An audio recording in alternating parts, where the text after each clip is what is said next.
Without salt, food just tastes flat, right? Tastes lifeless, it tastes bland. But with just the right touch, not too much, not too little, just the right touch of salt, the flavors in that food really come alive. The salt draws out what's already there, but hidden or unrecognized. Matthew chapter 5, verses 13 through 16, Jesus speaking to his disciples and to the crowd who's gathered to hear him talk, says, "You are the salt of the earth. But what good is salt if it has lost its flavor? Can you make it salty again? It will be thrown out and trampled underfoot as worthless. You are the light of the world, like a city on a hilltop that cannot be hidden. No one lights a lamp and then puts it under a basket. Instead, a lamp is placed on a stand where it gives light to everyone in the house.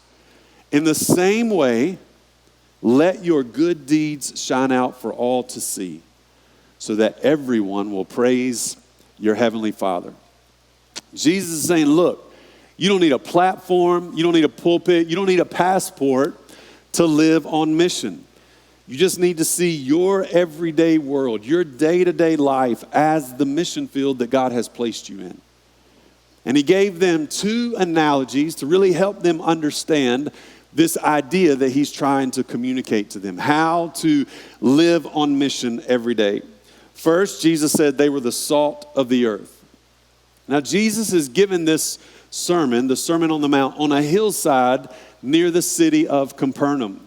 Capernaum was a large fishing village and on the northwest shore of the Sea of Galilee. And in a fishing region like this, salting fish was part of everyday life. Now, if I were to ask you this morning, how many of you salted any fish this week? Nobody's. If your hand goes up, come see me after service. I really want to know more about that. None of us have salted any fish this week, but this was just a normal way of life for them. There weren't any refrigerators in Jesus' day. Again, sometimes we read the Bible and we read it in our context. And we got to understand that Jesus was speaking at a different time to a different group of people who lived in a very different culture. There were no refrigerators in Jesus' day. And in this Mediterranean climate that they lived in, meat and fish would spoil very quickly. And so salt would be rubbed into the flesh of the meat. And this would draw out the moisture in the meat and keep bacteria from growing within it and spoiling it. But salt was also valued for its ability to enhance flavor and make food more enjoyable. And if you've ever grilled a steak or thrown some vegetables on the grill, then you know salt makes everything better, right? In fact, the fast food industry knows this. And this is why when you go to order some fries at McDonald's, you always get the large. You always biggie size it if you're back from my day, right? Without salt, food just tastes flat, right? Tastes lifeless, it tastes bland. But with just the right touch, not too much, not too little, just the right touch of salt, the flavors in that food really come alive. The salt draws out what's already there, but hidden or unrecognized. And most of the salt in Israel was collected from the region around the Dead Sea. And here it would be mixed with gypsum and other minerals.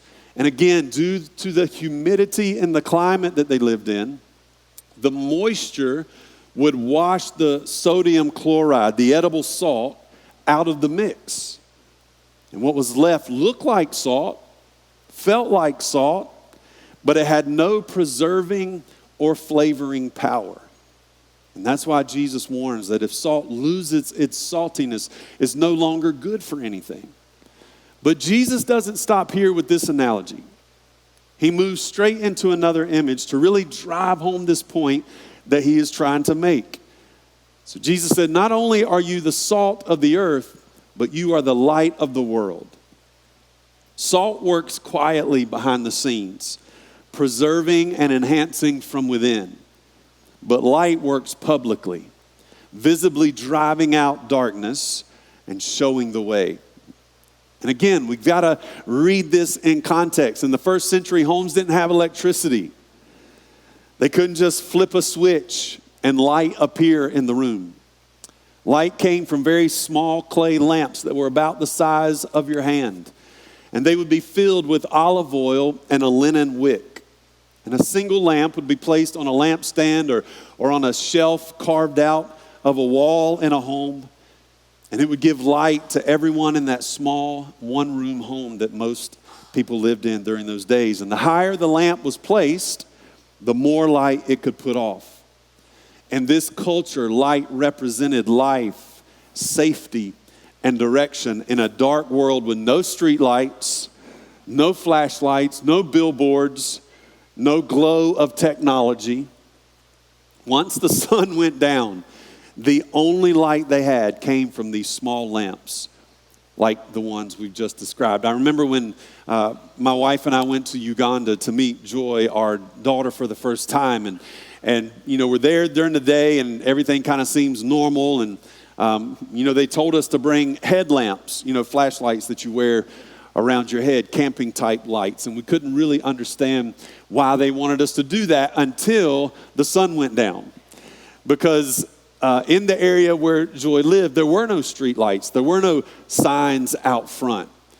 They're literally, the only light you had was the light you were wearing on your head. I've never seen so many stars in my life. I didn't know that many stars existed and that you could see them with the naked eye, because the light in our culture drowns that out.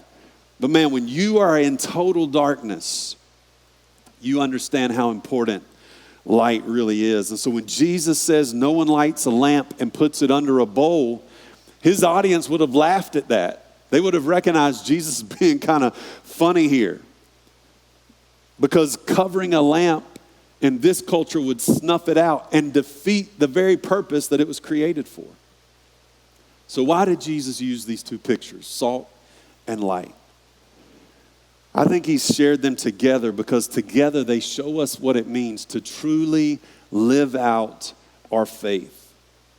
Though salt and light are very different, they share one crucial thing in common. Neither exist for itself. Salt exists to influence whatever it touches. Light exists to illuminate whatever surrounds it. Both are outward facing. Both exist for the benefit of others. And I think that's the point that Jesus is really trying to drive home here. Your faith was never meant to be private. It was never meant to be passive. It was never meant to be hidden or contained. It's meant to make an impact in the lives of others. Salt works quietly, almost invisibly, changing things from the inside out, preserving what is good and adding flavor to what is bland. Light works visibly, publicly, driving out darkness and showing the way to safety and the way to truth. And Jesus sandwiches the two together to show us that our influence in this world must be both subtle and bold, both internal and external, character and conduct. He's saying, be salt. Live with such integrity and conviction and righteousness that your presence preserves what is good in the world around you. And he's saying, be light. Live with such courage and compassion and love that people can see the truth of who God is through you. Salt stops decay. Light exposes darkness. Salt preserves goodness. Light reveals truth. One keeps the world from getting worse, and the other points the world to something and someone far better. When you understand the point that Jesus is trying to make here, you see that being a Christian is not just about believing the right things.